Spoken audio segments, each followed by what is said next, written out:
No. That's all right. My knitting needles are winter. Well, there's a big crowd. I want to make sure everybody knows we're in for action now. Thanks. Well, welcome everybody, and it's great to have a good group out. Our men and women in uniform. It's great to see them, and I was kind of kidding Chief Harrow about it'd be nice if you all come in uniform, and yeah, you did a great job, and that's super. And I believe we have some other guests here in University of Guelph, and you're doing a project on rural.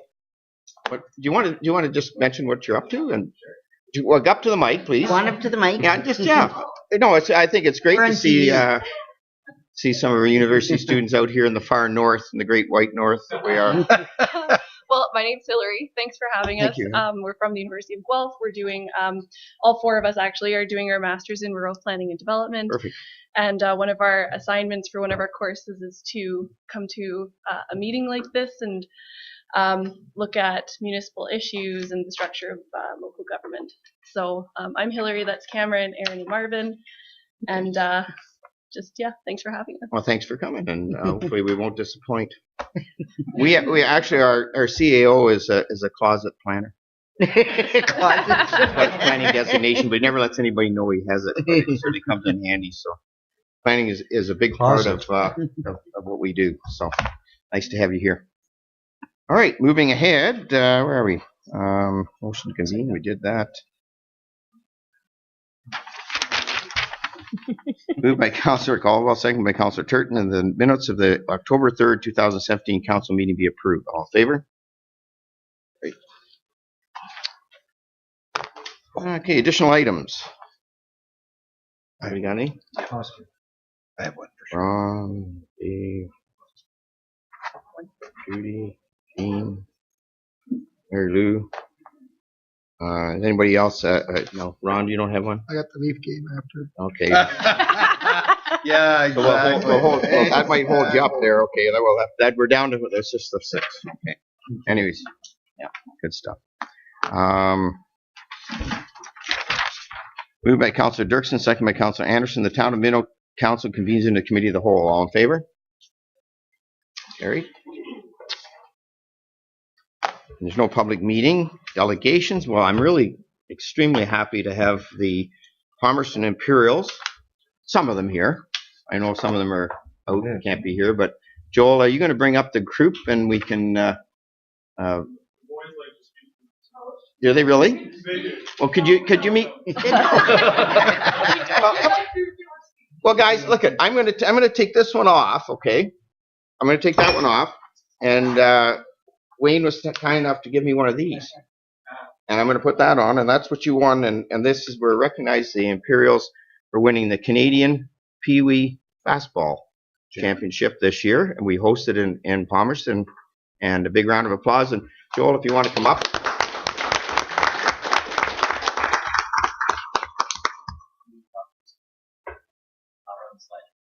Oh, you're running the slideshow? We'll run the slideshow and go talk. Okay. I'm supposed to talk about it. Yep. I haven't seen it. I was Don't told, be blocking the screen, okay? I was told, Joel, that from a very reliable source that you were with your abilities, you brought this team to where they are today. Now, that reliable source was your dad. So, and I think most of us know who my father is. Yes, Ed Wade Martin. He might be reliable, but not credible.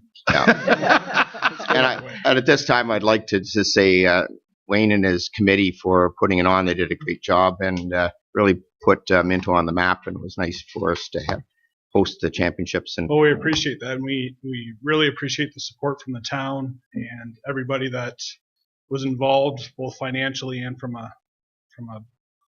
volunteer perspective. It takes a lot of people to do it. It takes a lot of financial resources. It takes a lot of people. And it was an excellent week. We ended up with great weather. We had teams in from across Canada. And the icing on the cake was the boys had a fantastic week and ended up winning it all. So. It's great. Maybe if we can get a picture with my team and your team. Let's all go up. Let's get a picture of the two teams and out in front. How's that sound? You guys all can get out of your chairs for a minute? Sure. What kind of number? No, you guys. It's okay. Today's the day.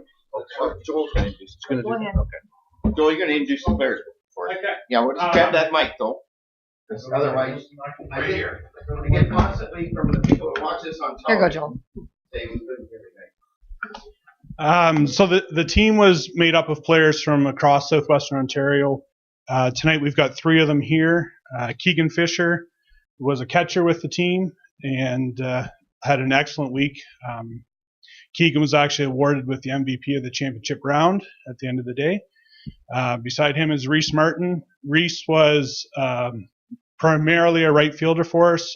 Reese made the all-star team of the tournament playing in right field. And then I have Riley Martin, who is just from a credible source, as you were involved. And Riley was an outfielder with the team as well.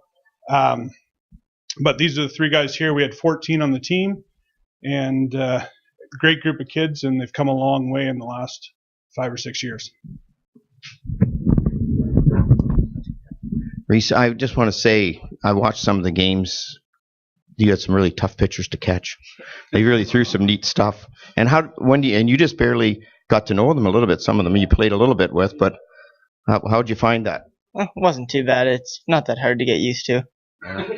Well, I'm glad I had the screen, because if you missed any, I was going to hit me, but I wouldn't have caught them. But yeah, you did a great job. And yeah, so I guess if we can just have a picture for the. Anybody else want to say anything? No, good. Yeah.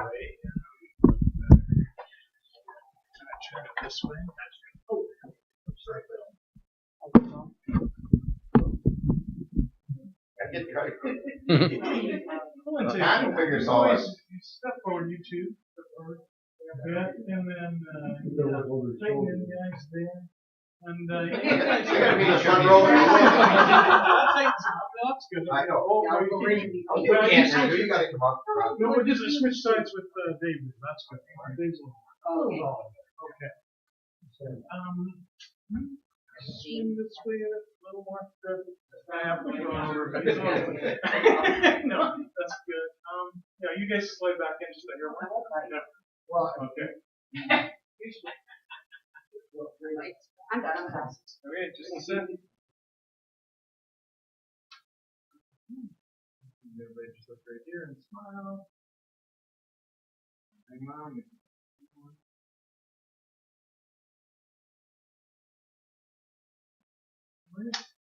Perfect. Thank you. Congratulations. Yeah.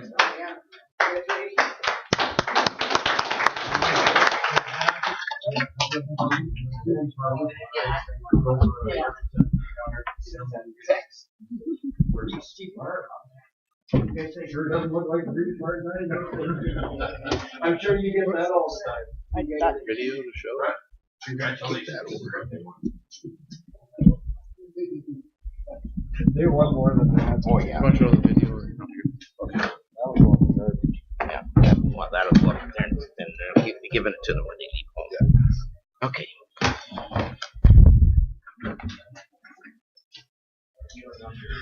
You gave them the check already. I think That's yeah. not too bad. Okay. If you want to head out, Joel, you don't have to sit for the rest of it. Yeah, I know. Yeah. They want to stay. That's okay. Yeah, that's Well, there you go. Yep. You just choose. Yeah, you got to leave whenever you want. So you realize when you leave, you lose all that award that we had for you. No.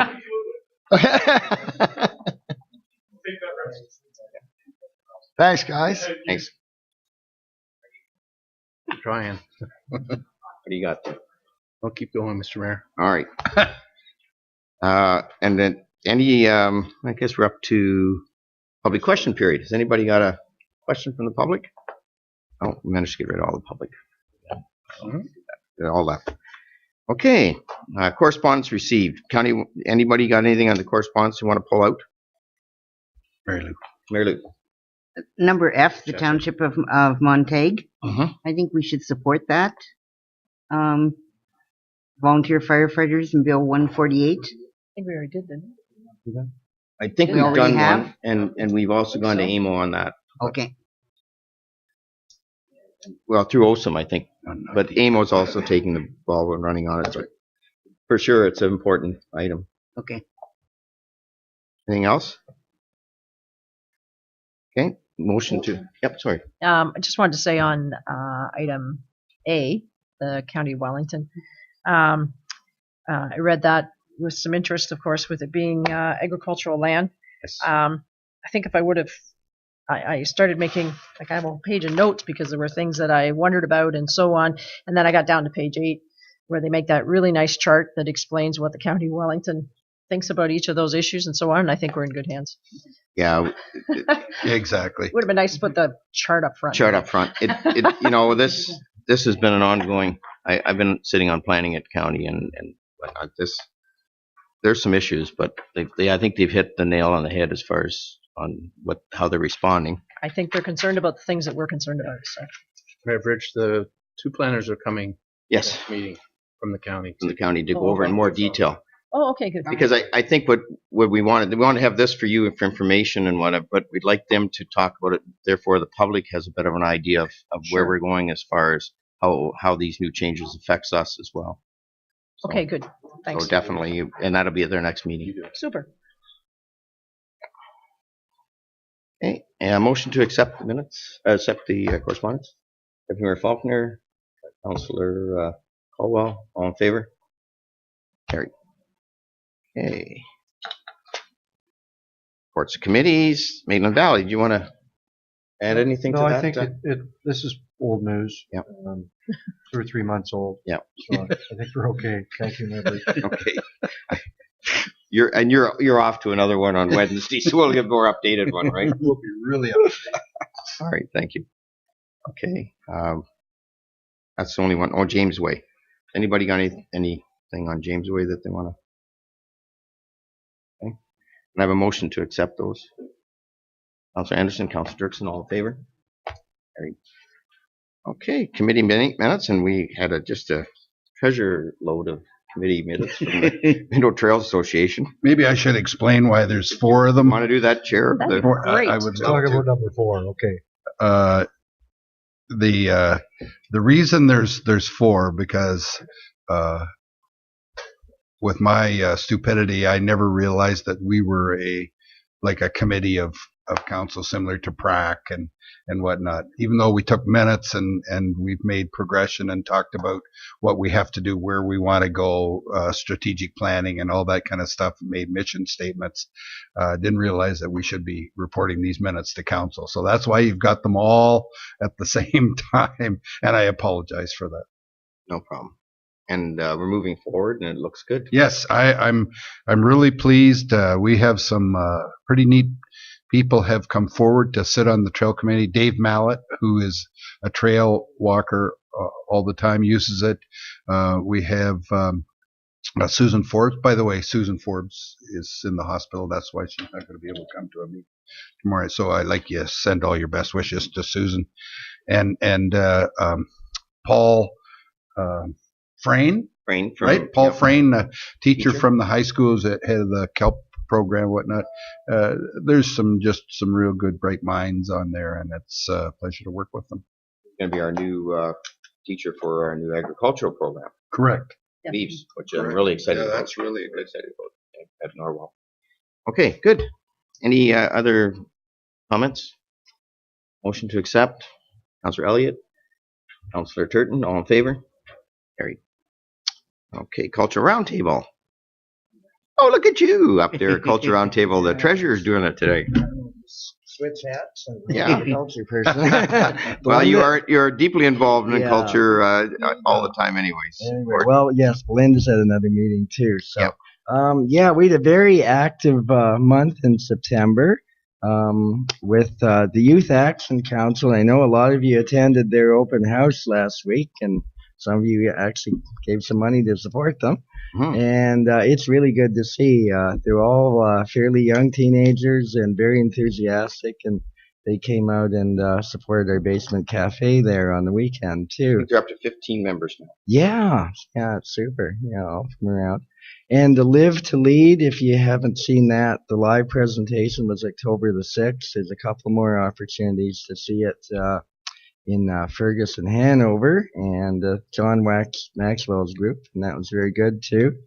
Culture Days, so on the 25th, we were just leading up to that, but we had a very successful one. We had 12 events going on, and they were, on the whole, quite well attended. Some could have had some more.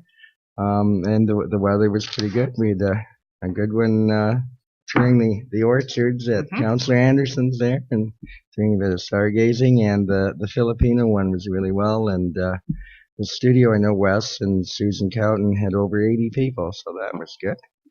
It's not too soon to start planning our Light Up the Town, so we're getting that in place, and there's going to be a few more added features for the younger kids anyway. And our chair, Peggy Raftis, and Belinda are going to be attending the Clifford Rotary and the Harrison Minto Ag Society, just to bring them up to date on the activities of the Cultural Roundtable. And this past weekend, a bit soggy, but they had the Butter Tarts and Buggies Frolic too. And we had our basement cafe and all that. Coming up on the 29th, Race at the Crown is going to have an interactive Rocky Horror Picture Show, so that should be good too. We get that. And again, Councillor Anderson brought up the Horticultural Society's Garden of the Month, and I'm sure that was a really good feature for our Communities in Bloom judges too. So anyway, lots going on, and we have the fall play of the Grey Wellington Theatre Guild in a couple of weeks too, so lots there. Busy in culture. Mm-hmm. Any questions? No. There you go. Nice Great, to see. thanks. Though. Looks good. Nice to Yeah. see. Lots of activities. Mover and a seconder? Sure. If Faulkner, Councilor Turton, all in favor? Staff reports. And so the first one up, I'll turn this over to you. I remembered. Thank you. The fire chief and police border have been busy, and with a group of people, some firemen representing all three stations, worked very hard on a master fire plan. And so I would like to turn this over to the chief and police to bring the plan forward. I'll start because this is all I'm going to say. I know it's hard to believe, but I just want to say that this, you remember that we had a plan back in 2012, a 5-year plan, and 2017 was the expiry of that plan, so it was time for a rewrite. I'm really excited because this plan, while I got to read it all and all that stuff, I took a step back and let police and the firefighters you see behind me, as well as a bunch of others that are on the committee, take this over, and they did a phenomenal job walking through the whole process and coming up with this plan, and I didn't have to hardly do anything. So it was great, and it come from the firefighters, and I'm really excited about that. And so I'm going to turn over to Cleese because, again, I did not much of this, and they did all the work, so they get all the credit for this. Okay, well, 5 years ago, I guess we presented the first master fire plan, so now it's take 2. I don't come here often, so this is probably the second time you've heard me speak, maybe. Project scope. In order to form a master fire plan, as Chris said, we wanted to really focus on what the firefighters want. So in order to come up with a plan, we had to conduct a survey. The last master fire plan that we put forward, the majority of the survey was based on community feedback. The majority of this plan is based on firefighter feedback. And this plan is for about a 2, maybe 3 year period. So it's a little shorter, but we're hoping to accomplish just as much. Survey results. I'm just going to go through some of the questions that were answered. One of the things we started with was firefighter satisfaction. Do they feel prepared and properly trained to do their job as volunteers? 94% either agreed or strongly agreed, so that's a pretty good indication. Next, we talked about equipment needs, whether or not the firefighters feel the equipment supplied meets their needs and have no issues with the quality of the equipment supplied. Again, 90% were in the agree to strongly disagree area, so that's another good indicator. Overall satisfaction for the department,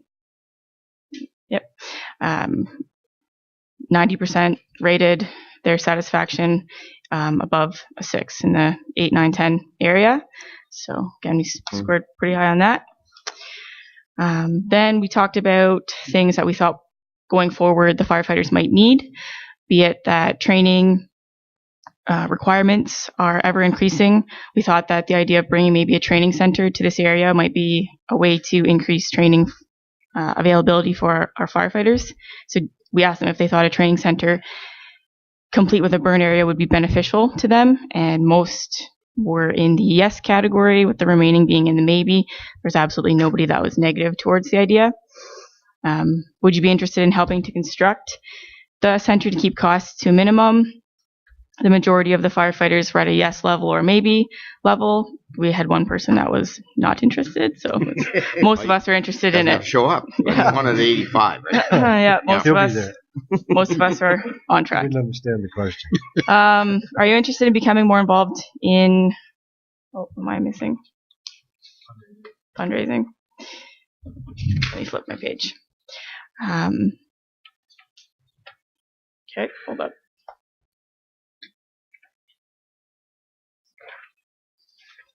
Five, would you be interested in assisting with some events to raise money for the training center? 90% were at a yes. Then we moved on to resources within the department, so things like health and wellness programming. We threw out just a few various areas that we'd kind of like to expand to offer various classes or services to our firefighters, such as fitness classes, nutrition, mental health and wellness courses, running classes, and as you can see, fitness and the mental health and wellness areas were the top two.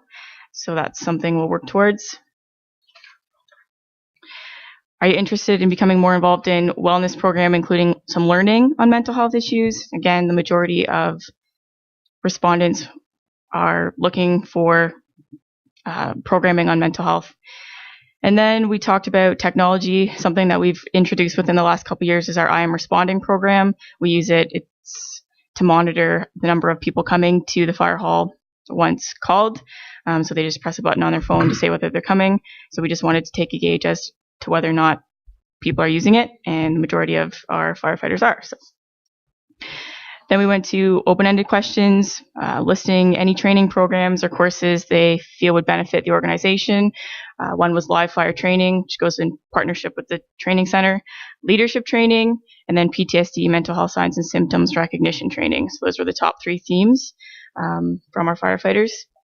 Then we asked about feedback, how do they feel the community feels about them. Most of the firefighters said they hear positive feedback from the community. People like seeing us help out and are always grateful for the job we do. So we haven't had too much negative feedback, so that's good. And then just an end of survey broad question, and the top two themes from that were more communication from management and leadership training for firefighters. So there's some very common themes throughout the survey, so those are kind of going to be our objectives for the next plan.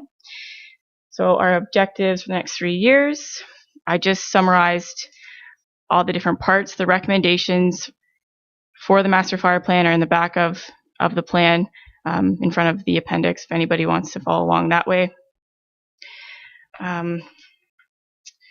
So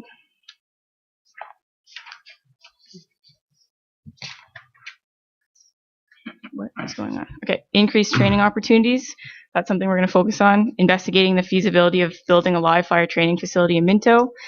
We want to develop a leadership program for firefighters that want to move up the rank into senior level positions. So also help with our succession planning. And then we want to incorporate regular goal setting sessions with our firefighters to ensure that they're taking the courses that will accomplish their goals. There's a broad number of training topics that firefighters are able to go to classes and learn various skills or subjects. So every firefighter kind of has their own path. So we just want to make sure that we're providing them with the resources they need to continue on that path. As far as a training center, if you've never seen one, Grand Valley, I think, is the closest center here. I don't know of any other centers in this immediate area, but that's what theirs looks like. So that would be kind of what we'd be aiming for.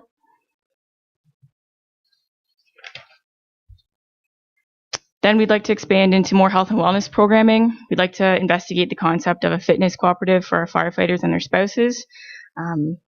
We'd like to host regular mental health awareness trainings on various topics, just to kind of keep it at a high level, always on the minds of our firefighters. We'd like to increase social activities for firefighter families. We rely heavily on our team at Minto Fire, so we think that increasing our social activities will strengthen that relationship. And then we want to increase our awareness about the availability of the resources we already offer for our firefighters for mental health or PTSD.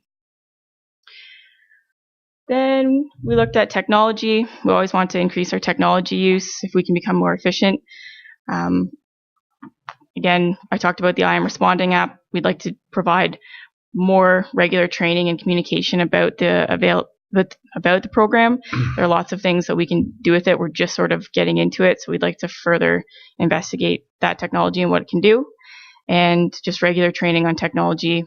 Because we are volunteers, we're not always in the office per se, so constant reminders of how we do things is always good. And then more communication from the management team is a priority for us. We'd like to have regularly scheduled visits from members of the management team to practices. Sometimes management, I think, gets down a little bit in the weeds because we're there every day, so it's hard for us to kind of remember that we have to communicate with our firefighters because they're not with us every day, even though sometimes it feels like it. So just regular updates from the inner workings of the department and daily operations to the firefighters is going to be a priority within the next couple of years. And increased opportunity for firefighter feedback about department operations. It's another thing we want to focus on, that doors are always open. Come talk to us about what's happening, whether you like it, don't like it. We want to hear about it. As far as equipment, status quo. And we have a 25-year truck plan, so we're just going to continue with that. And we also have a 5-year bunker gear plan, so I think we're in year 3 or 4 of that, so we'll continue purchasing bunker gear as per that plan. There's no real new purchases other than what's in the scope of those two plans. Infrastructure, in 2018 or 19, we'd like to renovate the Clifford Station internally, just to include a bunker gear room. We're looking at installing new TVs for all of the radio rooms to further increase our use of the I'm Responding program. All of our laptops are on a 3 to 5 year replacement plan, so there shouldn't really be any laptops up for replacement or computers up for replacement next year. We replaced a lot of our computer equipment this year. And then on to our brand and event portfolio. We want to continue to innovate in public education and our various programs. We want to continue to investigate revenue streams for the department that do not involve direct fundraising. As you can see, we're probably going to investigate the feasibility of the training center, which looking to do some raise money for that. And we want to increase our communication to our firefighters about our event portfolio and reasoning behind why we do so much in the community besides just our regular response. So that's what our brand and event portfolio is going to look like. So that's just a picture of all of us at our awards gala from this year. That's pretty much the Master Fire Plan for the next couple of years. So. Thank you, Khalees. And having sat on that committee, one of the things that I think it's important for the public to realize is that the expectations of the fire department has expanded so much from years ago. Now they're expected to be educated in water rescue, confined spaces, and it just goes on and on and on. I'd be afraid to ask what percentage of your job is fire, literally fire, and I'm guessing it's probably pretty small. So I think the public really, it's the expanded role the expanded need for education. My hat's off to you, Chief, and Cleese for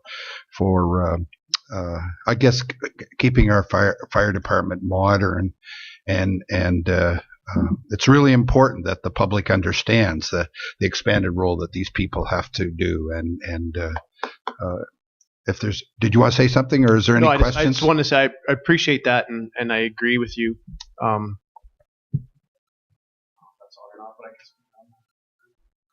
But I agree with you, and it's not we're the two that get to sit up here and be the voices, but it's the team behind us there that they're the ones that have expanded their roles and done all their stuff, and they're the ones that deserve the credit, because a lot of the stuff that they've done, and you know, the presentation that Cleese just did was bang on, and I think it was a great thing that they took it in this direction on their own, that we have done that, expanded our roles with confined space and water rescue, as you point out, Deputy Mayor Faulkner. And this was the time that they decided to go to a 2 to 3 year plan to step back and look internally and say, what can we adjust internally to make sure that we're still striving?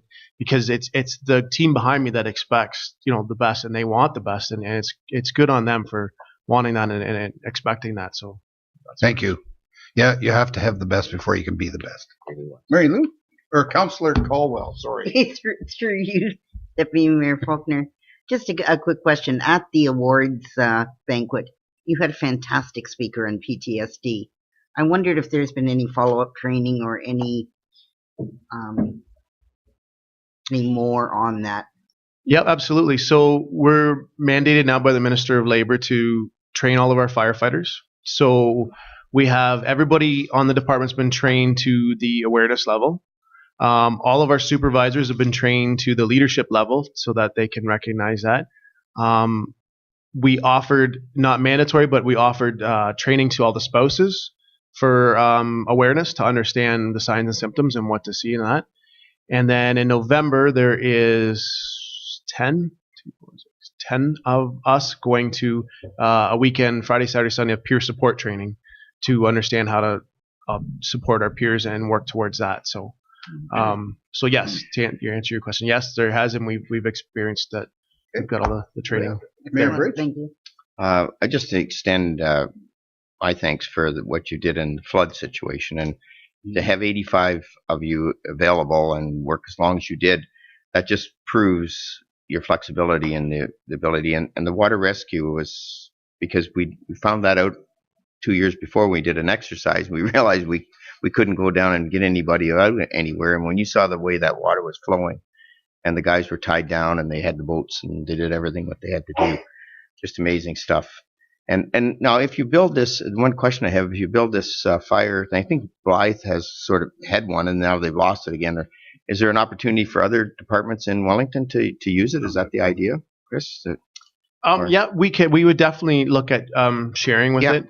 The Blythe one is up and running, and they're offering courses and that, and they're looking at partnering with a community college to start offering courses. We wouldn't go that far, because our primary focus wouldn't be on revenue generation right now.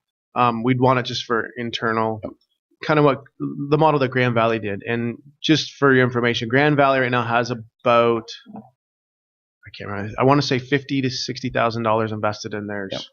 And that got them, that you see is wired, light, furniture, everything is furnished like a real apartment type house building. So that's what they've done, but they put a lot of volunteer work into that. So the goal that these guys come up with was to investigate it all of next year, and then come back and see if it actually is an option for us. Put it in the budget if possible, and go from there. Come up with all the options. You know, I think practicing in a situation that gives you close to what a live situation is will be a big benefit to you, because that's the other problem with your limitation, as I think the Deputy Mayor said. Not as many fires as there used to be, thank goodness, because we have prevention and we have other things that we do to try to avoid the fires. But when you do have one, having the opportunity to practice in a live situation. Yeah, absolutely. And the other just quick benefit to it is they don't have to travel out of town, so we don't have to demand more hours of our volunteers. That if we have something close that they can utilize, that's a big benefit, because right now we are going to Blythe, or Waterloo is the next closest. So there's a lot of travel time involved just to get to somewhere. Okay, I have Councillor Turton, then Councillor Elliott, and then Councillor Dirksen. Thank you, Deputy Mayor Faulkner. I just want to say the same thing, Chris. I mean, this whole thing is leadership. And I mean, I remember back when it wasn't like this. It hasn't always been like this. The Minto fire, and Wayne, you can smile about that. I said on the committee years ago, and I mean, this town of Minto is so lucky to have such a wonderful group of fire people, firefighters. I mean, look at you guys are all smiling up there, and it all has to do with you guys and the leadership. And I mean, I can sit here and say that the council certainly supported you guys over the years, but we're so lucky. And I mean, you talk about the flood, but thanks a lot. Councillor Elliott. Thank you. What amazes me is most of you are volunteers, and boy, I was a volunteer once, but the things that you have to do to prepare yourselves, I would dare any professional firefighters group that would be any better than the firefighters and the group that we have. It just amazes me the knowledge that you have to have and the knowledge that your people pursue. You can see that by your program that they all want to learn and they all want to be better and they want to serve the community. I really appreciate it. And Councillor Dirksen. So I'll just agree with all those accolades, just to shorten things up. But I'm curious about the fitness co-op. Sure. Wondering if you've put any thought into like a partnership proposal with private business or with the town, or like I don't know exactly where that could go, but I think that I think to have a fitness center only for firefighters and spouses maybe would not be the best use of resources. Maybe it could be expanded to being a business or whatever. And if they already knew they had the support of even half of those firefighters, that'd make a pretty good business plan for somebody. CAO White, and then I'm going to close off. Thank you, Mr. Chair. I just was thinking 5 years since the first plan and what has changed. And I look and I see, well, first of all, I wanted to comment that this plan is done in-house. And we know that a lot of municipalities around us spend a lot of money on consultants and so forth. And I think that's one of the things that makes me happiest is to know that you guys did it in-house. And if you remember the one 5 years ago, as Clee said, it was consulting with the community, and this one's come from firefighters to you. And I think that's the way to do it. And if you look back 5 years ago, I mean, we didn't have a fire inspector who came from within the ranks, and Cleese was part-time, now a full-time position. So a lot of that plan has been implemented, and a lot of things have changed, including bringing the department to one of the best in Ontario as far as social media presence, communication, and we found that we've had 6 mini disasters here, 2 tornadoes, Yeah, 2 ice storms, and 2 floods. And where do they go to? I think we're getting locust. They may be getting. Where they go to is Minto Fire, and that's where the public. That's what the public want to hear from. So it's a 5-year, 3-year plan this time, and I think when we look back in 3 years, a lot of what they've said in their plan will be completed. So I wanted to commend them for that and for doing it in-house and bringing it from the workers themselves. And the other thing too is now the chief is also deputy CAO, so he's participating corporately. So we draw him into a whole lot of things besides fire. And if I could just respond, and we really appreciate, I'm glad that the team's here, and they deserve the credit for this, and I can't say that enough. That under Cleese's guidance in this and the thoughts that they did was this plan was phenomenal that way. But I do want to give council, and this is not sucking up because next month's budget, but I do want to say that I do want to give you accolades, because what we find, and we've been able to go out and do a couple of presentations, and we've lectured at the fire college, Cleese and I up there, and one of the things that we constantly hear from a number of fire service personnel is the lack of support from their council. And it's something just even like having control of our own website to be able to do that communicating and that stuff. A lot of municipalities, they will not give their fire departments permission to do that.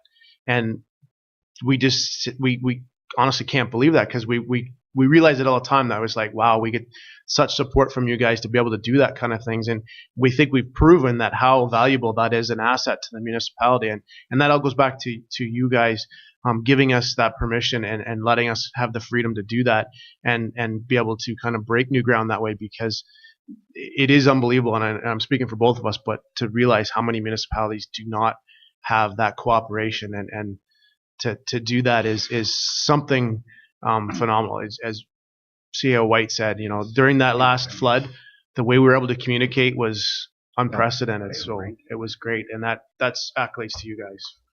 And just to go back on that, being in the county and having the opportunity, we get so many people come to us and say, how do you do those things? And I said, well, a lot of the stuff that's done is fundraised by the associations themselves. The fire association, they can't believe that either, Chris. So it's a two-way street. I mean, we see all the hard work you're doing. It's not hard for us to give a commitment from the council standpoint to that hard work, because we get 10 times on the buck, because we know when we put a bit of money out there that you're all in there, you're supplementing as well. And we talked about the water training. You guys did that. You fundraised for some of the equipment from local businesses and whatnot. The Touch a Truck event has given you opportunities to grow things that we couldn't afford necessarily at our size of a community. And we're just blessed with that. And a lot of the communities out there, they'd like to copy us, but you're right. You have to have the attitude. And I think the attitude goes both ways. So thank you very much. Okay. Thank you, Chief, and thank you, Khalees. And I take it, there's nothing written out on the bottom, but I take it that I would need a motion to accept the master fire plan draft and a recommendation that it be implemented. Thank you. Moved by Councillor Elliott, second by Councillor Turton. All in favor? Opposed, if any? I declare the motion carried. And I'll turn the meeting back over to the mayor. Thank you. Even though he spoke after the... I know. I just had to throw that in. I'm sorry. You can have a minute or two afterwards. All right. Okay. I'll just turn this. Where's the chief building inspector? Was he out doing an inspection? Probably. He's not coming tonight. His posse's here. Who's doing that then? We have Cam. Oh, Cam is here. Cam. Oh, yeah, he's dressed as a fireman, so come on in, Cam. Cam, come on. No, bylaw officer. Sorry, the bylaw officer. Oh, yeah. That'd be a good job. The next one is This is just another way we wear two hats around here, being a fireman and a bylaw officer. So go ahead. Just two? Double hatter. Double hatter. I think he's a red hat. Big head. Mayor Bridge, members of council. After discussing with different people in emergency services and the problem with trying to find addresses when you have an emergency, and I know from my own experience, because buildings aren't numbered and sometimes to be a few in a row, it's really hard to find the right place. So proposing to put a municipal numbering or addressing bylaw in place, it's going to give you the size of the numbers. It's going to lay out that you have to keep it unobstructed. How to not really where to put it, but if you can't figure it out, we can come in and help you and do it for you, just to make it a lot more accessible. Make it more visible for ambulance, fire, police, whoever to find that actual building, especially in the case of an emergency. So this is going to be for all buildings, including parks. So if you have an incident at a park, then maybe they can, if they read the sign, they'll know where they are, and it'll make it so much easier for the emergency services to respond in a timely manner. So as for the rural properties, that's already looked after pretty much. It's more for the urban centers, because there's nothing saying you have to put a number on your house. You don't have to put a number on your business. And even when you go in the city, you drive down the city trying to find the right place. It's like, good luck finding the number. So it's going to make our jobs a lot easier to respond to emergencies. So that's why we're kind of proposing this. there's really no cost. We're not going to put set fines. We don't want to put set fines in place for not doing it. But if you refuse, then the town can come in, put the numbers up, and recover our costs the same as we do for unpaid taxes. So. Just my 2 cents worth. I was one of my stations throughout my professional career. Town went through this, and they found out that it was best for them that all the numbers be bought by the town, and then the people would pick up or buy their number from the town and put it up, because it became a dog's breakfast with the type and color of the numbers. In the bylaw, it says on a contrasting background. So it's all about visibility, being able to see the numbers. So it is stated in there that it's on a contrasting background, and there is no smaller than a 4-inch or for you younger people, 10 centimeter. My 2 cents. I'm not arguing with I support the bylaw, by the way. Just wondering, I know it's in some buildings, but I don't know if it should be part of this, that there's posted signs inside buildings telling people if they're calling 911, this is the number you're directing to, because people might be visiting and they've just GPSed it, but they don't remember where they're at, especially if they were in the case of a fire, or they're excited, or there's a heart attack, or... Yeah, well, that's kind of hard to do, and that's the same as out in the country when you're driving by with your cell phone and you have no idea where you are. Right. So I just wondered whether there'd been any thought to it. In an apartment building, yes, it should be, but fire code doesn't state that you have to post your address inside. Inside apartment buildings, that's one thing I did miss, was that's a big issue for, especially, well, for any of us. There's a lot of apartment buildings where they have their address posted on the outside of the building, but which one's apartment 1? Sure. So, Where you start. but as for posting your address, that great idea.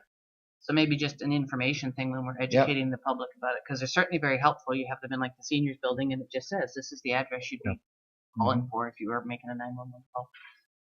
Chris, did you have a? Just that part of it is covered in apartment buildings that are required to have a fire safety plan. That is covered in there, that each unit is, the landlord is supposed to provide each tenant with a fire safety plan, and they are supposed to instruct that they know and have those rules. So it is, when Cam goes to do an inspection, a fire safety plan is there that does kind of include address and stuff. It's really handy when you're going to meetings sometimes. Notice that inside the building, you think, oh, that's a good idea. Yep. Same with knowing 2 ways out, because that was That's Fire a good Prevention idea, Week too. last week too. Yes, fire protection. Okay. Ron. I'm just wondering, how are we going to let people know, or Cam, are you just going to see is a number and you're going to drop in and say hello? Or? I thought about that earlier, and I'm thinking maybe possibly a notice go out with the taxes, and then it's just a matter of if I notice, or Public Works, somebody notices this building hasn't been numbered, it's a letter goes out to the property owner to say, this is what needs to be done, and give them time. If it doesn't get done, then the town can come in and do it at your expense. Take a year to get everybody on. It's not going to happen overnight, no. Could be an opportunity for social media campaign too, like a lot of people are on our social media. We'll get police on that and get it out there and say, get a number before we put a real terrible looking number on yours. In pink. Pink's a nice color. Okay, the recommendation is there. Moved by Councillor Caldwell, second by Councillor Turton. All in favor? Thanks, Cam. Thank you. Are you doing the next one too, or is Bill taking? He's going to take all the credit on this one. Okay. The official building stats. If I may, Mayor Bridge, I will take all the credit. Thank you. No, actually, we're trying to give the chief building official a little bit of a break. I know it's been on the roll. You can see that construction activity continues to be strong in Minto. In September, 27 permits were issued, which is $3.9 million of construction value. That's lots for us, versus $20 million in 2016, worth $2.1 million. 20 permits. 20 permits, not 20 million. 20 permits. 20 permits in 2016 worth $2.1 million. Yeah. You said 20 million. Oh, That would be a lot for him. for one, that would be one, but for 1 year, we're at 25.4 million. Yes. Which is the next slide. So year to date, that should say 180 permits, actually 186 permits, resulting in 25.3 million constructed value versus 170 permits in 2016, worth 13.8. So we're 12 million ahead of last year. So this is our best year in a long time, or ever perhaps. On the next slide, highlights include there's a new single-family dwelling on Dwyer's Road, 2 new industrial buildings, Harrison and a rural one, the solar array on the Palmerston Arena, and 6 agricultural permits. And permits have been issued for 51 new residential units, and normally we are between 25 and 30. So just by way of pictures, that first picture showing there is one of the industrial buildings, the footings for the Sean Wheel building in Palmerston. And interior picture, that's the Tri-Code edition, in the industrial park as well. And Probably are. third picture is the Huron County plowing match, with the chief building official helped out at this year. So All right. he's done that When he for had nothing else to do. 3 years in a row. So it's good of him to do that. On the 10-year permit sides, for a 10-year average is 153.8 permits. Year to date, we're 186. So you can see the chart where 2017 has been consistently above all the other years. Picture at the top is some of the work on Ann Street. So that's the street before we did our work to sell it. And then above that is the new homes on that very street. So I think there's 11 or 12 homes on Ann Street now. So another example of that on the next page as well. So the 10-year average, 13.6 million, cost of construction, year to date 25.3. So that, if you're wondering why the CBO isn't here today, it's because he every once in a while needs to take a breather. So and that we do have our other building inspector on maternity leave. So while we have tried to train Cam up to, who was just speaking to you, to do inspections, he's not able to do a lot of them just yet. So if there are any questions. Oh, great. Motion, Mayor Bridge, to receive that. Motion to receive. Mr. Anderson, Mr. Dirksen, all in favor? Your hand up there. Here's Gord. I think I've got it pretty well evened up. Okay, Treasurer's report. Oh, here's Gord. I'll turn this over to Councillor Caldwell. Yeah. And the Finance Committee has 2 items on the agenda tonight. The first one is the approval of accounts. I'll turn it over to Treasurer Duff. Great, thanks, Chair Caldwell. Not too much of interest in this one, more of a routine one. I guess the big highlight is we purchased our backhoe for $138,000, so that accounts for about 2/3 of the road expenditures, and just have the kind of the regular fuel and payroll and all that kind of thing. Probably the next one, as you know, you drive around, there's lots of construction, so we'll have another progress payment, I'm sure, for the next one. So that's what we did last time. Are there any questions? Okay, then the recommendation is the Council of the Town of Minto receive the Treasurer's report dated October 13th regarding approval of accounts, and approves the Town of Minto's accounts by department for September 2017. Mayor Bridge, seconded by Councillor Turton, all in favor? And the motion is passed. There, I got my name in. And the second item on the agenda is good news. The Municipal Disaster Recovery Assistance Program in regards to our flood. Okay, well, it's as good news as we can make out of it, I guess. So this, I know many of you are probably familiar with the ODRAP, which is the Ontario Disaster Relief Assistance Program. So this program replaced ODRAP about a year ago. So this is our first kind of run through with this program. It is very similar to the ice storm that we were just talking about. So our deputy treasurer has been spending many hours preparing the documentation on this. In fact, we're still waiting for some final cost estimates. But the rule is that we have to have this submitted within 120 days of the disaster. That was June 23rd, so that works out to basically this weekend. and this is our last council meeting to actually bring it forth, and a council resolution is required. How it works is there's a threshold, and the threshold is 3% of our tax levy. And this is not including insured costs, not including insurance deductibles, and there's many restrictions as to how they calculate an eligible expenditure. So we need to hit about $143,000. And we're sitting just over 100 right now, but we're waiting on a couple of very large reports that I think will put us well over, as long as they're accepted. So if you hit 2.5%, you get nothing. You hit 3%, you're into the first part, which is a 75% funding, and anything in excess of the 143,000 is 95%. So it's a very generous program if you can meet the qualifications too. So the other one that is brought in at the same time is the one for residents, and just I think that deadline is December 1st. So just because we're the press here, if anyone's thinking of applying, make sure you do. There's information links on our website and on the Ontario Ministry websites too, and that's one doesn't require any matching funds or anything. It's just to replace basic things too. So, sure. Any questions? Yes, Mayor Bridge. And through you, Councillor Caldwell.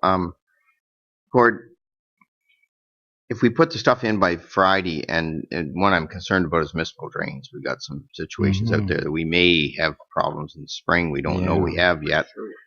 Can that be added into it or I not? don't believe so. Believe so. No, I think so it's this unfortunate. I think we have to get everything in now, and realizing again, it's easy to quantify what we've already done. It's what needs to be done, and 120 days goes pretty quickly. That's a very good point. And if you remember, in the ice storm, that occurred just before Christmas. Right. And there was a lot of pushback from the funders of why didn't we have this, repaired by the end of May? Well, that was a late winter. Yep. Gave us like 4 weeks to repair it too. So, I think if we had any feedback to them, I think maybe extend that 120 days so we have a better feel. And I guess the second question I'd have is, do we have any idea at all, like how many people have applied from the town? Because I haven't heard anything. I've heard very little myself. No, just and like either everybody was insured or they haven't taken advantage of it, or. Yeah. But if it's December 1st, I'd be worried that somebody comes in January and says, "Oh." We have received a few calls Okay. from the office, and I have told them to go to our website, and I have dropped off actual paperless copies. Okay. So maybe if the press could get that deadline out, that would be well appreciated. Rapidly approaching. Right after the flood, we asked people to notify us of Yes, damages, right? that was more because it's kind of like a two-step process. Our area had to be designated as I'm just provincially thinking when they significant. sent that information in, did it include their email? No, I don't believe so. Okay. No, that was I was just to just get wondering if us there's in. any way of contacting the ones that did let us know. Yeah, well, we have that. Yeah, we do have that. Okay, I don't know the timing involved. I may be stepping out of step here if I say if there was a chance of contacting them and saying, this is available, but it's got to be done by December 1st. Here's the website link.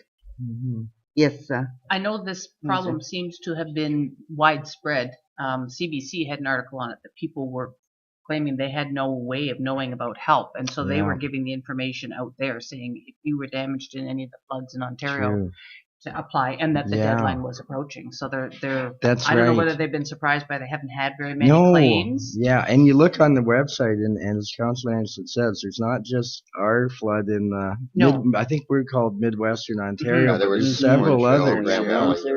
Well, and out towards Quebec and like on the borders and down in front, like there were lots of areas, and I think they must have been surprised by the lack because it was clearly a thing. There is help out here for you. People didn't seem to know where to get it, and it was on CBC News.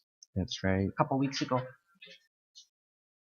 Now, if people were insured, are they eligible at all for the deductible? Is that I No? don't believe so. No, it's just, so it's basically for people that weren't insured. And it's basic coverage. It's not going to replace all your contents, but it might give you a furnace and, insulation or that.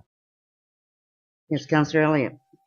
Our town problems are we covered with our insurance for most of the damages? Or Yes, problems we that's have? the bulk of it. Have they given us money yet, or have we paid them the down payment? Or Not yet, but we $10,000 have had some restoration, primarily at this building here and at the town shop in Harrison too, which is still ongoing. So the contractors aren't getting paid? They're just doing the work? Because what happens is your adjusting company hires a restoration company, and they're paid by the insurance So there. all our damages are being taken care of then? That's right. Yeah. And so this is what's unique about this program. So like all the, say, the damage downstairs in the basement, that won't qualify because it's covered by our insurance. Correct. It's primarily things out of the office like bridges and culverts and overtime pay and special supplies that we had to get in, that kind of thing. So did we have, other than our building, did we have many places where we had to get insurance coverages? Our town shop in Harrison was severely damaged. I think it had 35 inches or so, 27. It came very close to our SCADA panel. And thankfully, the damage wasn't any worse than it was. Again, I think our practices and emergency measures and that, because you knew that if you left the hydro on, you could really have some dangers Have we there. any estimation of what they're going to pay us for coverage on the damages are and what they're paying Bill back? may have some. No, I don't have any figures, but they've been doing the work down in the shop in here. So as the treasurer mentioned, it's done through the adjuster and the bills are paid by the insurance company. So we haven't had any issues with that, except like everyone, it's hard to get people in. Yeah. Right? Yes. So I know the treasurer's I have personal experience with that. I am still waiting for the first thing to happen. So, Wow. Are there any other questions? Okay, then the recommendation is the council receives the October 10th, 2017 report from the treasurer and considers passing the following motion. Whereas the town of Minto recently experienced a flood on June 23rd, 2017, and has experienced incremental operating and capital costs, the council of the town of Minto hereby requests the Minister of Municipal Affairs to activate the Municipal Disaster Recovery Assistance Program. Further, that Gordon Duff, Treasurer Deputy CAO, is given delegated authority to verify and attest to the accuracy of the attached claim. May I have someone make that motion?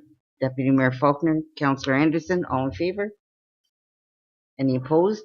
And the motion is passed. Great, thank you. And I turn the chair back to Mayor Bridge. Thank you, Councillor Caldwell. And our next item up is the CEO clerk's going to talk about selling some property. Thank you, Mayor Bridge. A couple of meetings ago, or a meeting ago, we were in closed session on a number of issues, so this is one of them now moved into open. You had mentioned there were some interesting things in that meeting, and this is one of a few more to come yet. We own a gravel pit on the 12th line, and there's a map of it in the report. It's about 8 hectares in size, and we've had a license since 1991 in that location. The pit was licensed for 40,000. I think the word is tons when you're speaking of gravel. Tones, yes. And that pit is nearing its capacity. There is some sand left in it, and but it isn't well used by us now. In fact, when speaking with the road and drainage foreman, by the time we set our people up there and extract material, it's probably more affordable for us just to buy it directly from suppliers. So the pit has kind of been sitting and not used much, maybe once in the last 5 years. This summer, the roads and drainage foreman had some conversations with one of the local companies, Dennison's. They showed interest in the pit. August 30th, he and myself met with Mr. Dennison, talked about whether council might be interested in considering a sale and what the process might be. We supplied material to him, and He was kind enough to come back with an offer. That offer was presented to council in closed session a couple weeks ago. So under the disposition of property bylaw, if we wish to sell the quarry, the pit, we would have to declare the lands to be surplus, give notice of our intention to sell the property, and have the lands appraised as to their value. That way there's a known value for the property out there. This report is really to get your direction to declare the land surplus if in fact you are interested in proceeding.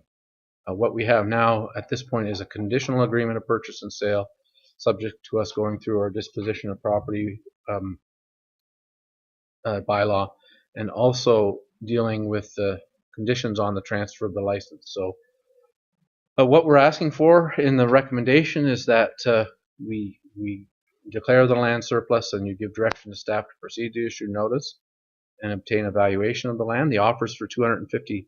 The license would be transferred to Denison's, and they would assume all responsibility for that.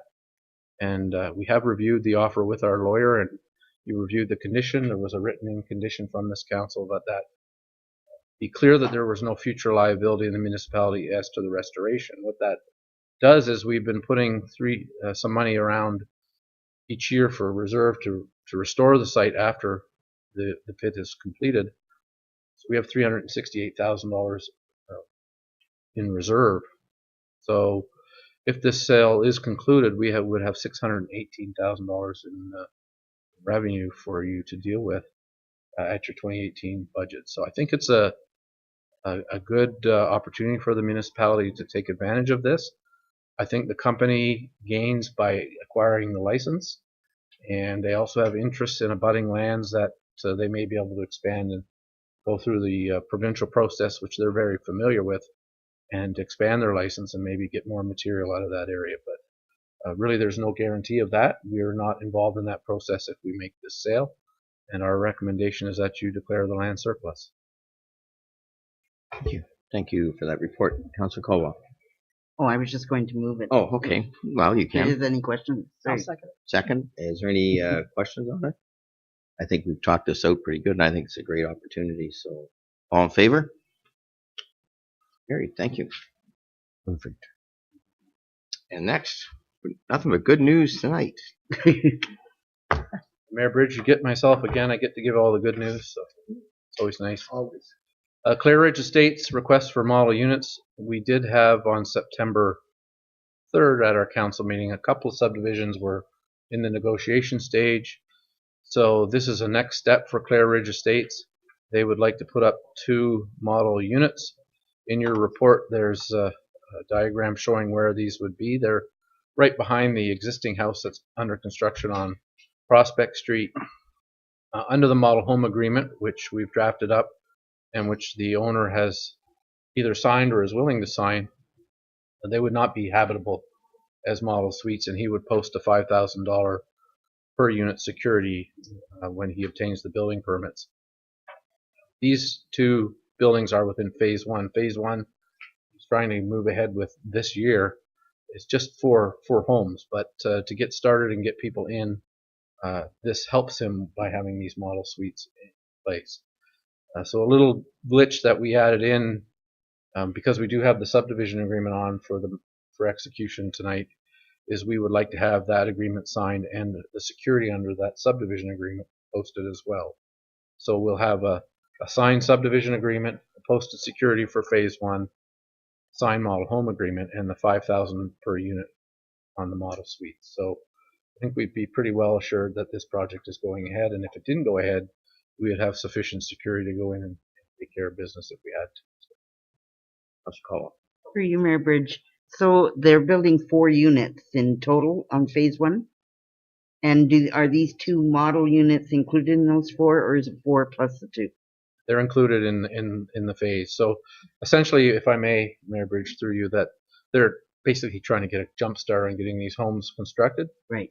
They will be uninhabitable under the model home agreement, but then soon the services will follow behind. And then when they have their draft plan through the county registered, then they can occupy them. So they can. yeah, Okay. So They need to use the engineer to make sure the homes are set in the proper location and at elevation so that they will drain properly, will get proper drainage and access to the sewer and so forth when it does get put down there. So it's a little bit of a risk, but the engineer will make sure that it's coordinated properly. Anything else? Great. Somebody want to move? Sure. Mayor Faulkner, Councillor Turton, all in favor? Great, good start, and I believe he almost has 4 of them sold. So he's got to get them built. Okay. Including the model homes? I think that's part of the 4. Is that, yeah. Bill? Thank you, Mayor Bridge. This is about the 2 subdivision agreements for execution. So we had the model home agreements in the previous report, and now we have the 2 subdivision agreements. Both of them came to you September 5th at council. The Clare Ridge Estates is the one we just talked about for model suites. That agreement is in your list of bylaws, and there's quite a lot of detail in there if you wish. There is a 3-phase approach to that. I mentioned lot 1 through 4 would be completed within 1 year. Phase 2 would be 17 through 20 and 23 through 28. Then phase 3 would be the remainder of the lots. Altogether, I think there's 28 lots in that subdivision. So it's not huge, but it's a good size for us, and it's good news that it's moving forward in Palmerston. In this agreement, and they're 2 different agreements, and a different approach to them, we would have 100% of the security for each phase in our possession, and then we would do drawdowns and payments directly to the contractor.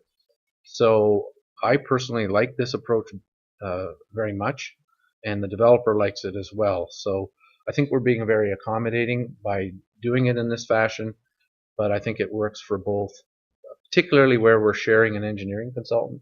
I think we'll be relying on proper payment certificates coming from Triton to ensure that the work is finished and we can do the disbursements directly. So that's the way he would like to approach it. The other issue, 2 other issues in this particular subdivision agreement is the payment for cash in lieu of parkland.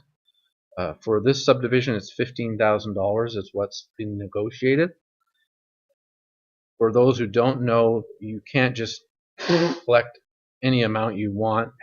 You are entitled to 5% of the value of the land the day before draft land subdivision approval was given. Well, that's a pretty subjective thing to try and figure out.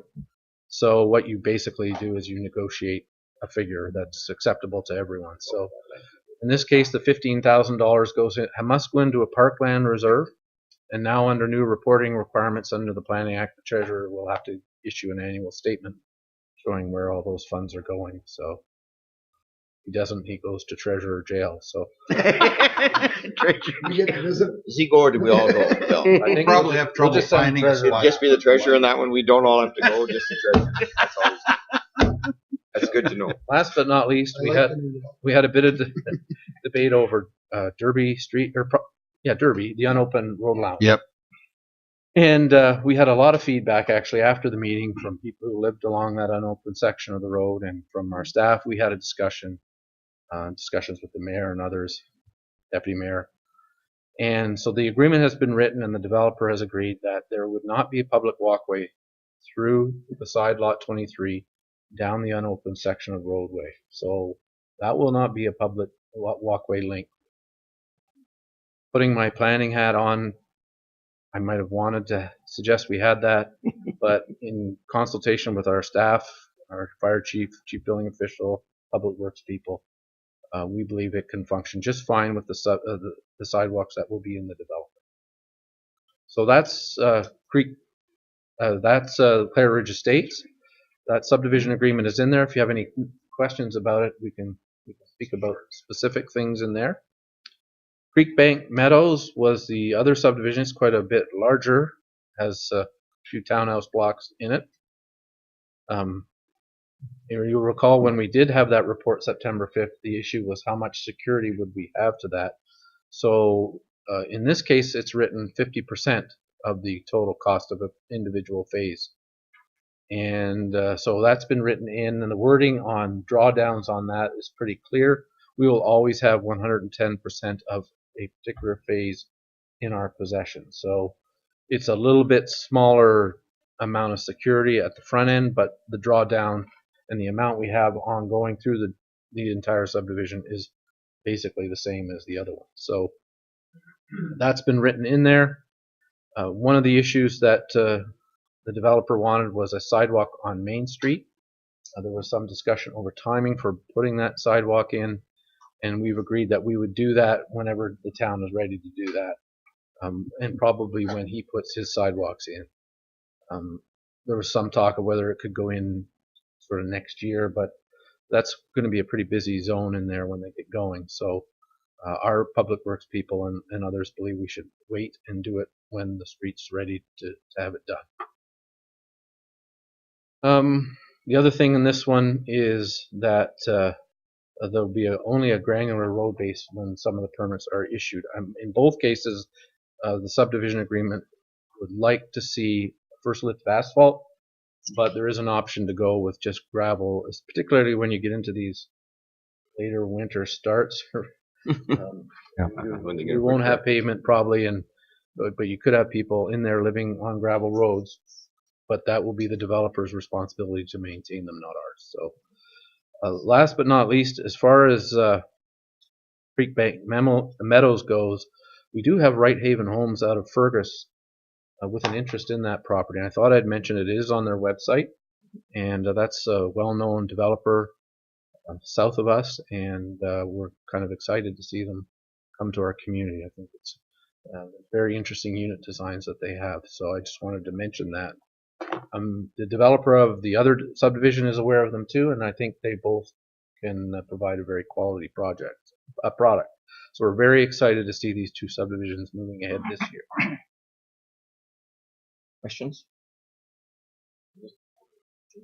I wasn't at the September 5th meeting, so I'm just, and I did go back and try and read the minutes, but I'm just wondering about that walkway, that there's no connection there. So you would rather have it. What are the concerns? What was the feedback that stopped it from happening?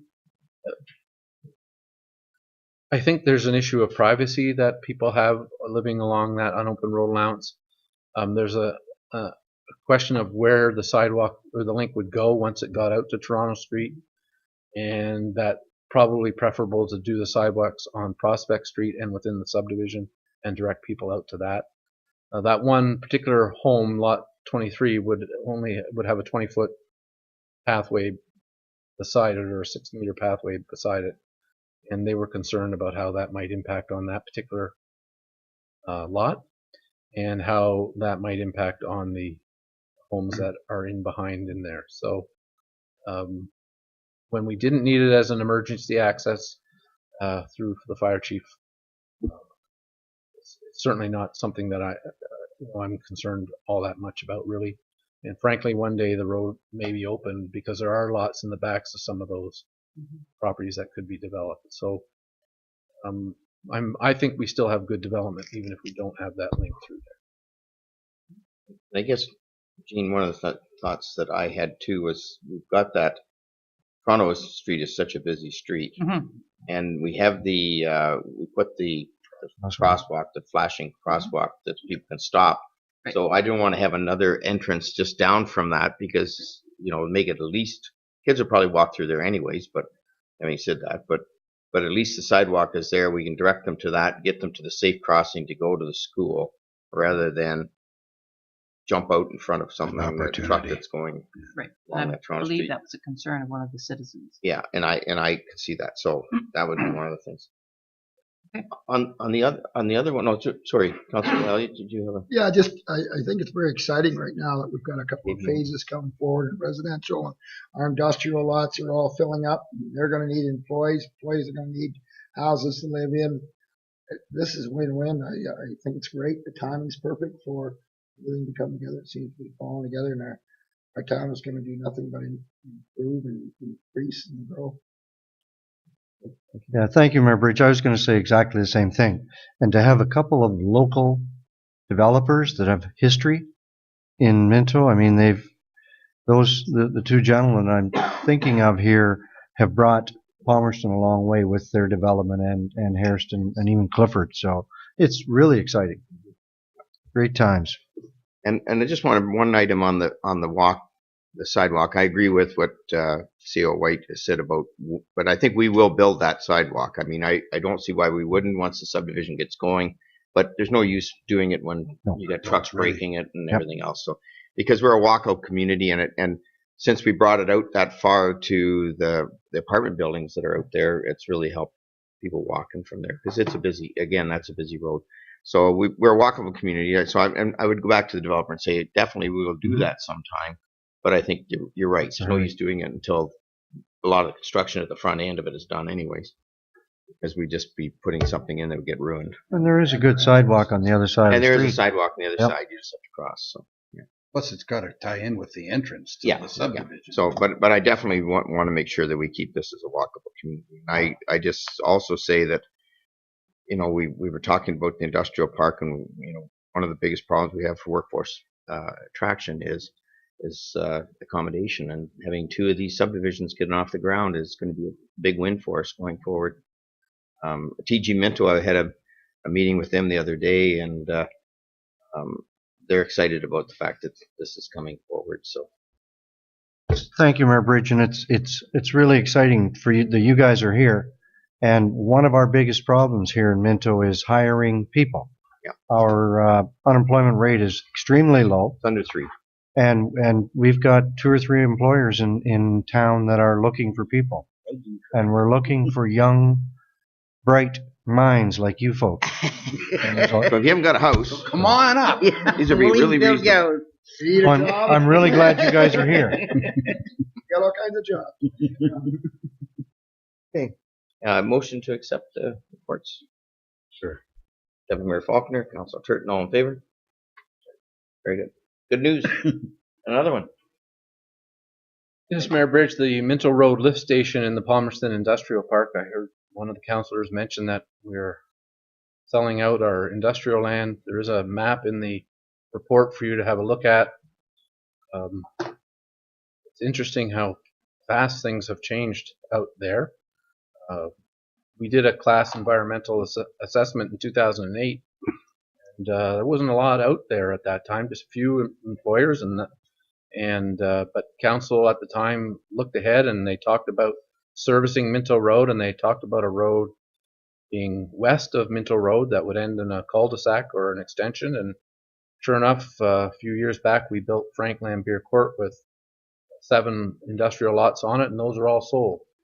And developments are proceeding on almost all of them, and if they're not going ahead now, they will be in the spring. There's also 3 lots in front of those, so a total of 10 lots, and almost all of them will have been built on within a few years. Across the road, we had the Sarge sale and the wheel sale. We had a picture of that project starting the building stats, and then MSW has been a going concern here for a few years now, since they first brought their line into the industrial park. Above that, Krasinski Enterprises, which is our medicinal marijuana manufacturer, he has closed on his 3 acres, and he will be moving forward, he says, with that very shortly. And then a little bit farther, when you're done with the medicinal marijuana, hopefully you'll be able to purchase shrimp grown and raised in Palmerston. So we have the luxury of having our almost all our industrial park nearly sold out. We have our certified site of 14 acres left. We have land at the very north end, but that north end land can't be serviced with sanitary sewer without a lift station. So our request for council is to give our engineers direction to proceed with the design of that lift station. There is a Class EA in place. We can begin that construction when we can afford to do it. The figure being thrown around is about $1 million to do that work. But depending on the timing of some things moving forward, we do have interest in our certified site and other properties in the industrial park. Council may want to up the timing on that lift station depending on what's going on. But what the report talks about now is giving direction to start the design now, finishing design in 2018, and maybe initiating construction late 2018 or early 2019. So I think it will open up the whole north end, maybe another 5, 6, 7 lots. Also, a little mention, there is Noble Road, and we got 4 or 5 lots in there. So that may be one you want to do in the interim. Sorry, Noble Family Road. Family. Which has been dedicated as. So it's another good news story. A lot of industrial development, a lot of work done by our manager of building, business and economic development, and our chief building official. We call them the dream team. So they've done a lot of attraction in that area. Although I was a little upset that we don't seem to be getting a shot at the new Amazon. Amazon. Ask them how we're doing with Amazon, but I guess 14 acres isn't enough for them. So I don't think we're getting Amazon. Just throw that out there to the press. We're not getting Amazon. I think some other people are going to get that in North America. I'm a little upset with them, but we'll deal with it. They slipped them in there, Mayor Bridge. You can move into a former Sears store. Yeah. Exactly. Ooh. Yeah. Anyways, we have a recommendation. And can we have that moved? Anderson? Councillor Elliott, all in favor? Sorry. Great. It's good news. Yes. Other businesses to close. Close. What have I got here? Ron, do you want to start? Sure. I'm going to put a different hat on right now. Not the international plowing No, match. no international plowing match hat. Even though I'm just kidding. I'm a member of the Shrine Club, and we are going to be holding a Santa Claus breakfast. And we have 2 dates: the first Saturday in December, or I believe the other one's the 25th of November. We haven't decided on either of those. One of those 2 dates is going to be it, and so we'll be offering a breakfast by donation. Maybe Santa? And no, that's public information. So Santa is Santa. Santa is Santa. We can't have that fake stuff. That'd be fake news, wouldn't it? Yeah, it would be. Anyways, That's your other hat. that's my other hat. Anyways, just keep that in mind. Public and council, keep that in mind, because we're going to be asking for perhaps some items for silent auction or a draw. Thank you. Hey, David. I'll go last. Well, you want to go last? Okay. Judy. I just want to give a shout out to the Clifford Recreation Association, also known as Minto CRA, not to be confused with the federal CRA. They had their opening arena party. Yes. Happened on Saturday evening. Unfortunately, I didn't get there. But it was they just do such a great job up there, and I always read with interest their newsletters that they send out and so on. I just wanted to give a bit of a shout out to the Clifford community for all the hard work that they do up there in working with their arena and keeping it busy. Great. Jean. Just a couple of things. Wellington County's 4-H is celebrating 100 years. There's a dinner happening Saturday, October 28th at the Arthur Community Center. Social at 6, full course dinner at 7, $25 advance tickets only. And you can contact info@wellington4h.ca. Dorleen Anderson asked us to spread the news about that. And I don't know if anybody else is mentioning it, but there's a showing of the Black Donnellys coming up at the Northern Theatre on November the 5th, and you can get your tickets through Eventbrite. And there's a question and answer section, I think, after the movie. Yeah, and maybe just to add to that, Council Anderson, there's about 8 different places they're going to show that. And one is Hanover, but Matt Lubers has the schedule for that, and because I can't, that's all our Remembrance Day services on the 5th of November, so I can't go, and I'm really a Black Donnelly's history it's an fan. interesting story. Yeah, and so I'm probably going to go to Hanover. I've read the books, and I think they were shafted. They were the good people, but that's very new.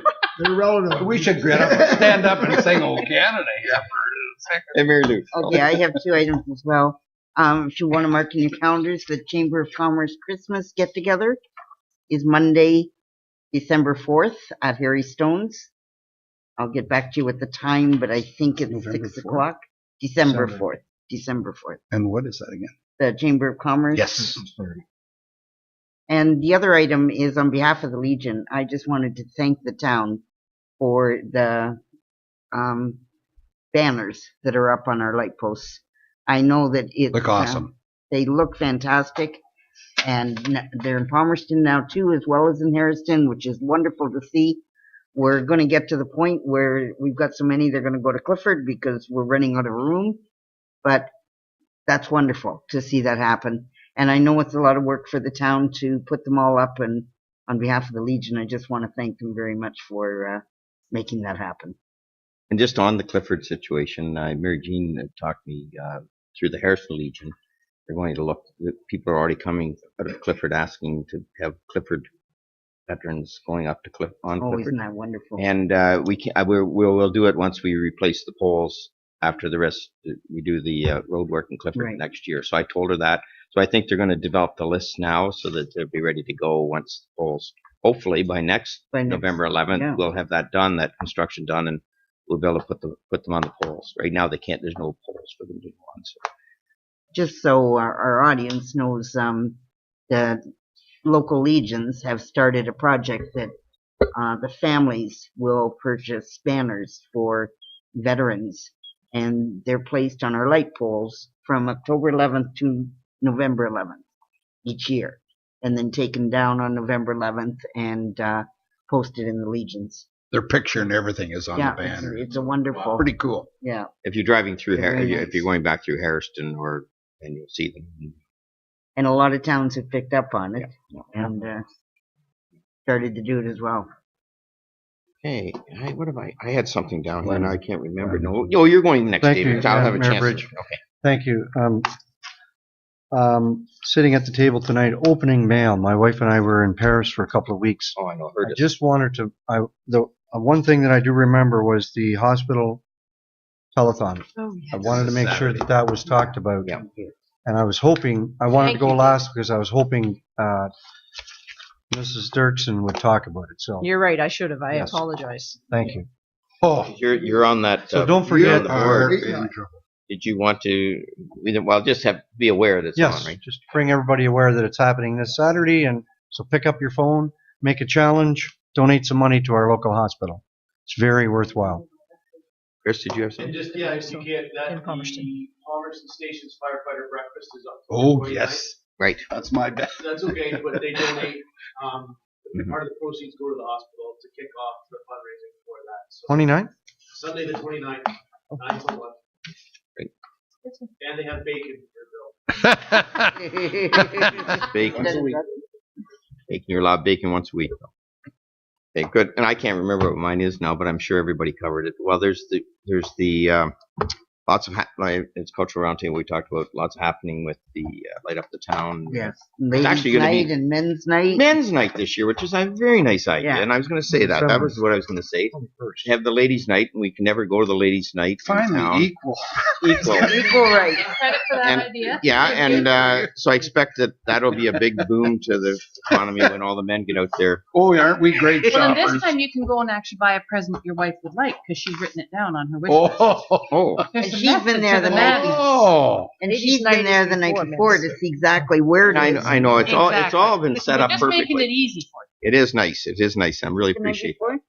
What are the dates of the two? 15th and the 17th. 15th is light up the town, is it not? The 17th. 17th is ladies' night. Ladies' And when night. is men's? 16th, 14th, and 15th. 14th and 15th, and men's night is 21st. Is the next night, right? Very confusing. I think it's the night after. Yes, It's the night after. 3 nights. Should just be downtown. 3 nights. So the next night is the parade, is it, Chief? 18th and the And parade. that's on the weekend. So Yeah. get ready because it's all going to So be November that week is it's just- shot. Yeah. Okay, great stuff. Yes, 14th and 15th. Monday, Light up the town is the 14th, and ladies' night is the 15th. What are you going to do? You got something? 6. And men's night is 16th And the then? men's night is the 16th, and Santa Claus parade is the 18th. That's November. Don't be planning anything else that Oh, week. you can mention Johnson. Yeah, it's John's. It's Friday. November 16th. No, Thursday. I'll go with your instinct. All right, yeah, I'll go with my instinct. Okay. And just a reminder when all the parades are. The Harrison is November. I'm going to get Annalene to send out a note Okay, good. because not only that, I want to get what we're doing, and I think we'll go with the truck again. It'll be all lit up. All 3 parades are at night now, night parades. So Oh, all 3 of them. yeah, so I want okay. everybody to go get some glow sticks or something, get lit up a little bit. I'm excited about it. whatever you want to do. Okay? We'll let you up. Hey, we'll have to. All right. We're moving on, Bill. Moving on. Okay, gotta get. Moved by Deputy Mayor Faulkner, second by Councillor Caldwell, that the Committee of the Whole convenes in a regular council meeting. All in favor? Look at that. Everybody's excited. Moved by Councillor Turton, second by Councillor Elliott. The Council of Town of Minto ratifies motions made in the Committee of the Whole. All in favor? Moved by Councillor Elliott, second by Deputy Mayor Faulkner, the bylaw number 2017-82 to authorize the shared parking agreement with the Royal Canadian Legion 296 Harrison be introduced, read first, second, and third time, and passed an open council seal to seal the corporation. All in favor? Moved by Councillor Dirksen, second by Councillor Caldwell, the bylaw number 2017-83 to authorize the subdivision agreement with Clare Ridge Estates Limited with respect to lands north of Prospect Street, east of Toronto Street, in the former town of Palmerston. Be introduced, read first, second, and third time, and passed an open council seal to seal the corporation. All in favor? Moved by Councillor Anderson, second by Councillor Turton, the bylaw number 2017-84 to authorize the subdivision agreement for the First G Capital Inc. with respect to lands north of Main Street, east of the Whites Road in the former town of Palmerston. Got to do one Palmerston, one Palmerston, just for everybody. Be introduced and read first, second, and third time, and passed an open council seal to seal the corporation. All in favor? I'll explain that to the crowd later.